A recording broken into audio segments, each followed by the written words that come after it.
is Tristan, and today I'm going to be reviewing the series Bakuman.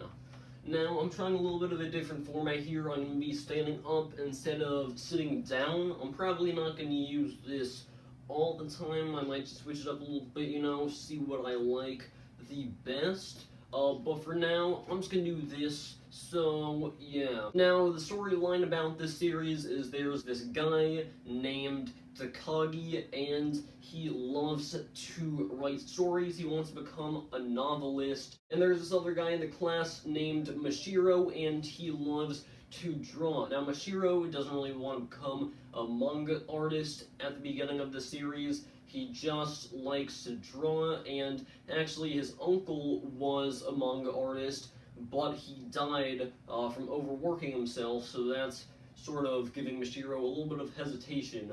So, you've guessed it, alright, Takagi and Mashiro, they come together, they're like, hey, we can make some pretty good manga, and they make manga, and their goal at the beginning of the series is to get a series published by Shueisha. Now, there is also an overarching romance story in Bakuman.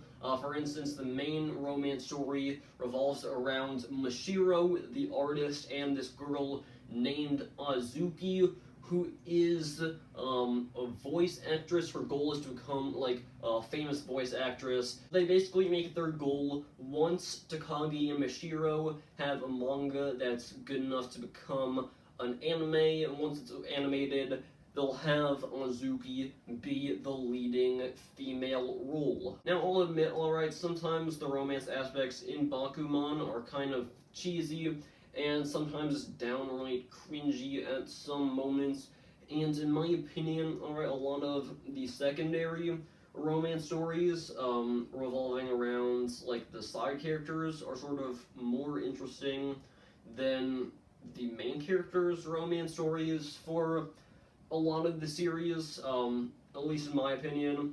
But overall, they're still well written. Alright, Tsugumi Oba is definitely an amazing writer, and he knows what he's doing with this series. Now I'm going to talk about the art, and the art in Bakuman is pretty damn good. But in my opinion, I feel like Takeshi Obata just does a better job at drawing, more darker kind of characters. I feel like the art in Platinum End and Death Note is a little better than Bakuman, but the art in Bakuman is still amazing, alright. Takeshi Obata just kills it with the art. It's just amazing, but in my opinion, some of his other artwork that's a little darker is just better.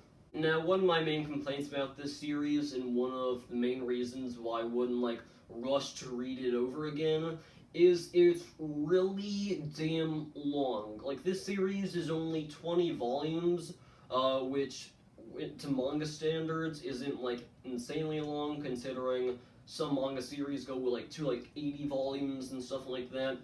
But this series, it's 20 volumes, but it feels like you're reading 100 volumes. It took me longer than it took me to read 40 volumes of One Piece, which is just insane, alright? But it's still definitely worth the read. You just have to be patient with the series and know that it's not going to be crazy action-packed through the series. It's more of a character-driven series. Now, one of the things that really stood out to me about the artwork was how Takeshi Obata did an amazing job of progressively making the characters look older. For instance, in the beginning of the series, if you're reading the series from start to finish, you don't really notice much of a change in the characters, alright? You notice a little bit of a change, but not a huge amount of change. But if you go back after reading the series and then look at the first couple of volumes, you're like, oh damn, these characters look really damn young. Now, the ideal audience for Bakuman is people who like to write and people who like to draw. But if you don't like to do those two things and you just want to know how manga is made, then this is a great series to pick up, because basically the whole series is just it basically shows like the ins and outs of the manga and just really comic industry in general. Parts of the ending of the series were a little bit ridiculous.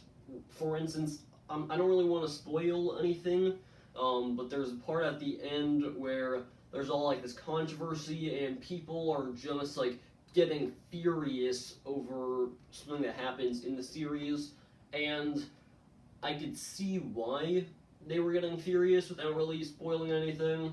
But I just feel like it's a little far fetched. But like I said, sometimes you kind of just have to have some of those ridiculous moments just to drive the story forward. But overall, on the ending was phenomenal. It was one of my favorite manga endings of all time. It was just such a nice, heartwarming series. Now, I probably wouldn't reread the entire series anytime soon. I'd probably just reread like a couple of volumes or so.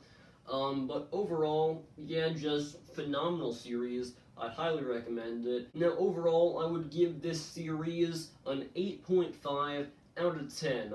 Now, if you want to pick up all of the volumes in Bakuman, then I recommend picking up the box set. Now, there also is an anime to Bakuman, which I haven't seen, but I'm assuming it's good. And there's a live-action movie to Bakuman, and I'm assuming it's shit because it's probably way too rushed.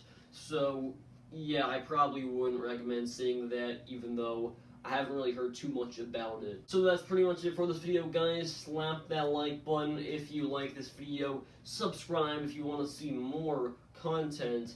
And leave a comment telling me what you thought of Bakuman or just this review in general. So, peace out, guys.